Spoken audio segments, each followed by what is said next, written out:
बहाने ढूंढती हूँ बात करने के तुझसे, पर जाने क्यों आंखें चुराता है तू मुझसे। मुझसे है कोई शिकायत या शिकवा है खुद से।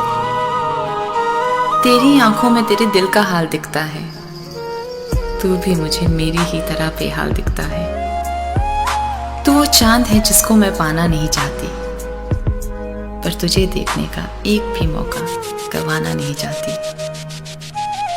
तुझे दूर से चाहना मंजूर है मुझे, मेरी इस इबादत पे गुरूर है मुझे।